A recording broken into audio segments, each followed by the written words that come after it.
దేవుని పరిశుద్ధ నామమునకు స్తోత్రములు. వాయిస్ బాగా రాలేదు.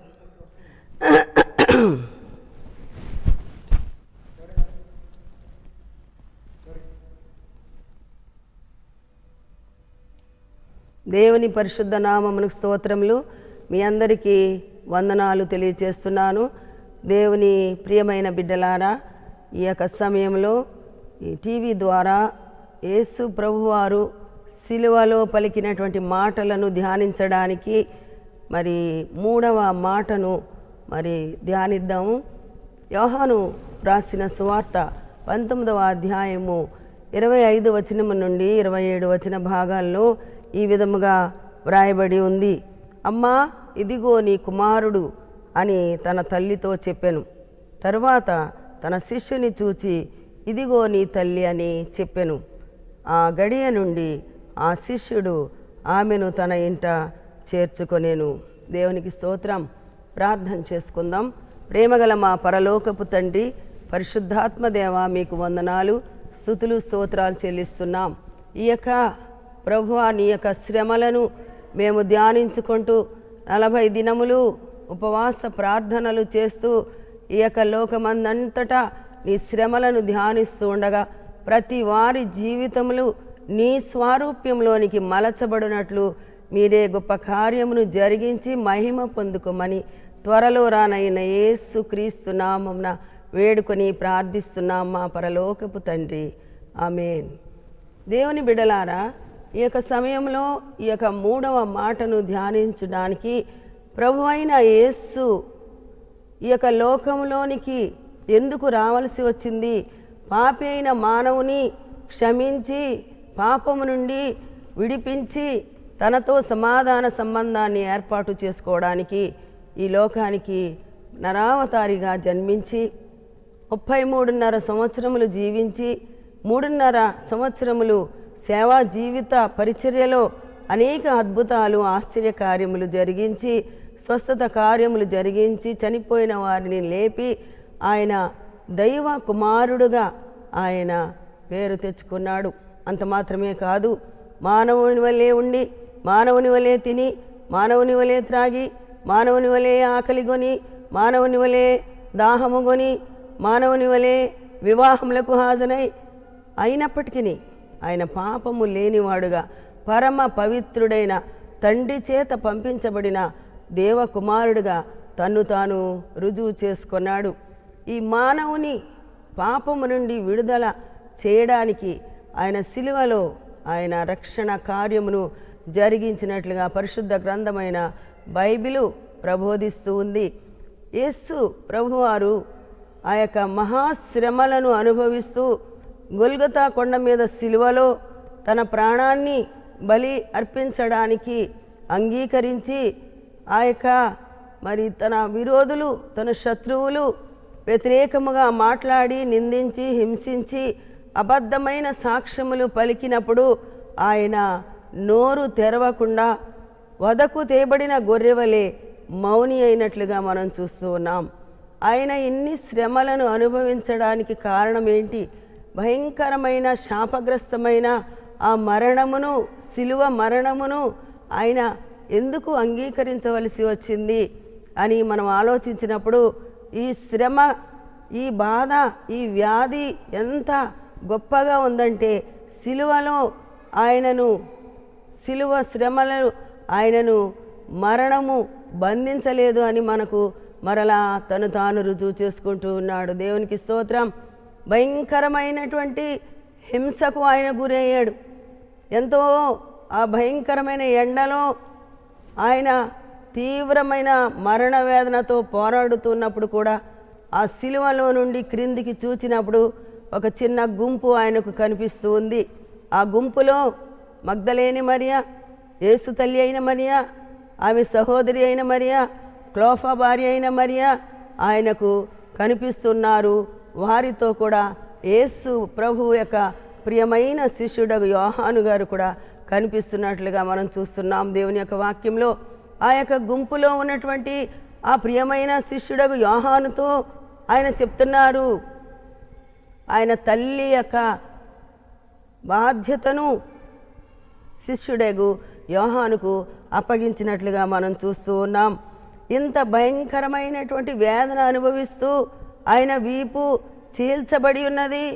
మేము ఆ యొక్క యెరూషలేము ప్రాంతం వెళ్ళినప్పుడు గొల్గొతా కొండ మీద ఆయన సిలువ వేయబడిన స్థలంలో మేము చూసినప్పుడు ఆ సిలువలో ఆ యొక్క రాణువారు ఆయనను బాధించినటువంటి విధానము 40 దెబ్బలు ఆయన వీపు మీద కొట్టిన స్థలంలోనికి మేము వెళ్ళినప్పుడు ఆయన కొరడాలను ఉప్పు నీళ్లలో ముంచి ఆ కొరడా చివర కొక్కెము వంటి గాలం వంటి కొక్కెము తగిలించి ఆ యొక్క భయంకరముగా ఆయనను బాధించి వీపున 40 దెబ్బలు కొట్టినటువంటి ఆ భయంకరమైన వేదన, ఆయన వీపు నుండి రక్తము స్రవిస్తున్నది. ఆయన డొక్కలో బళ్ళెపు పోట్లు పొడిచారు, తలపై ముండ్ల కిరీటమును ధరింపచేశారు, చేతులలో కాళ్లలో మేకులు కొట్టగా ఆ యొక్క గాయముల నుండి భయంకరమైన రక్తము స్రవిస్తూ ఉండగా, అంత వేదనలో ఉండి కూడా, ఆ బాధలో ఉండి కూడా, ఆ మరణకరమైనటువంటి వ్యాధిలో ఉండి కూడా ఆయన తన తల్లిని గూర్చిన ఆప్యాయతను మనము చూచి దేవుని యొక్క వాక్యాన్ని ఆయన మరణ పర్యంతము నెరవేర్చినట్లుగా మనం చూస్తూ ఉన్నాం.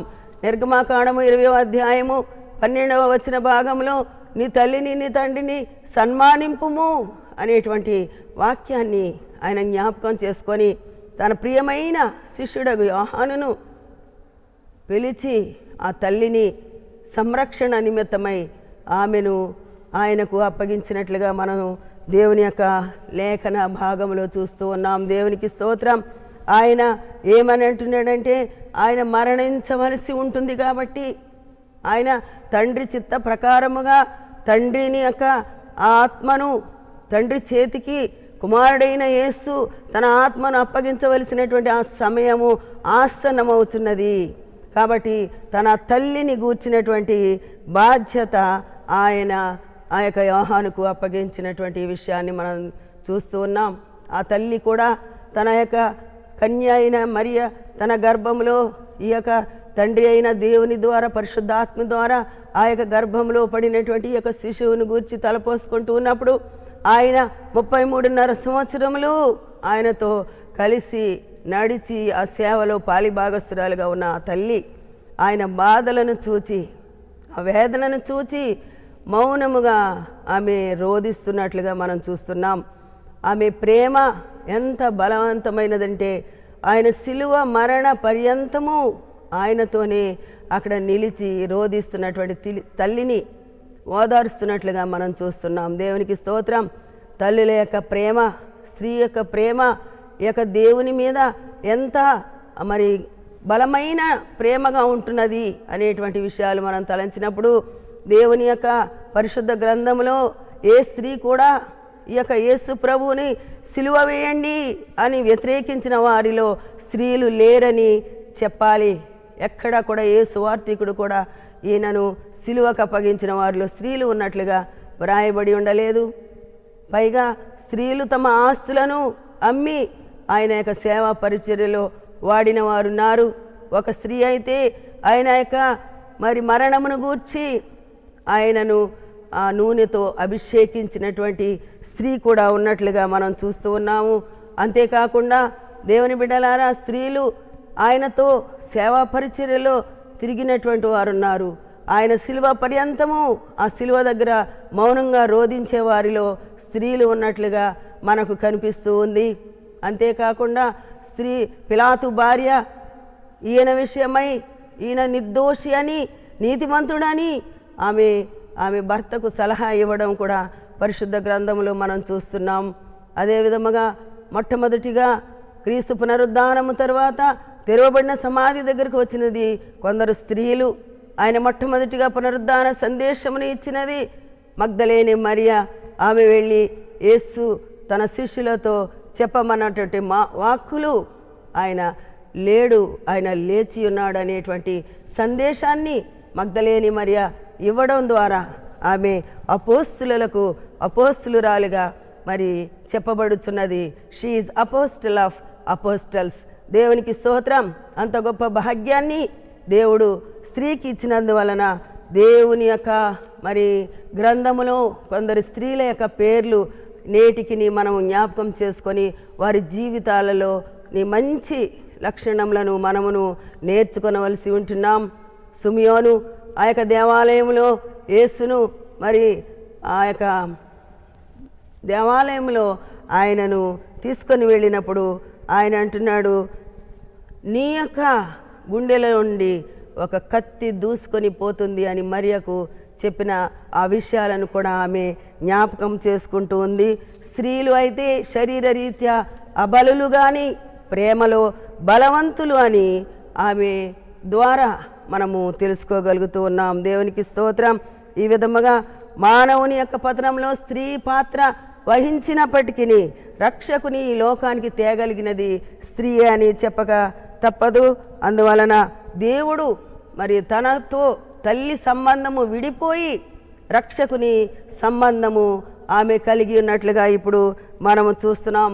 తల్లి కుమారుల సంబంధము విడిపోయి తెగిపోయి రక్షకుని సంబంధము మాత్రమే నిలిచినట్లుగా పరిశుద్ధ గ్రంథంలో వ్రాయబడి ఉంది. స్త్రీగా దేవుడు నీకు అప్పగించినటువంటి ఆ బాధ్యతను నీవు నెరవేర్చినట్లయితే, దేవుని వాక్యంలో ఉంది ఏమని, దేవుని వాక్యంలో వ్రాయబడిందంటే లోకా సువార్త 8వ అధ్యాయం 21వ వచన భాగంలో దేవునికి ఆ యొక్క వాక్యమును విని దాని ప్రకారముగా నడిచినటువంటి వారే నా తల్లి నా సహోదరులు అంటున్నాడు. దేవుని యొక్క వాక్యమును విని దాని ద్వారా మన జీవితములను సరిచేసుకొని ఆయనకు ఇంపైన సువాసన వెదజల్లే పాత్రలుగా సంఘములో బలమైన స్తంభములుగా నిలిచి ఈ శ్రమల దినములో ఆయన స్వారూప్యంలోనికి మలచబడుదుముగాక. దేవుడు ఈ మాటలు మీ వినికిడిలో దీవించి ఆశీర్వదించునుగాక. ఆమేన్. వందనాలు.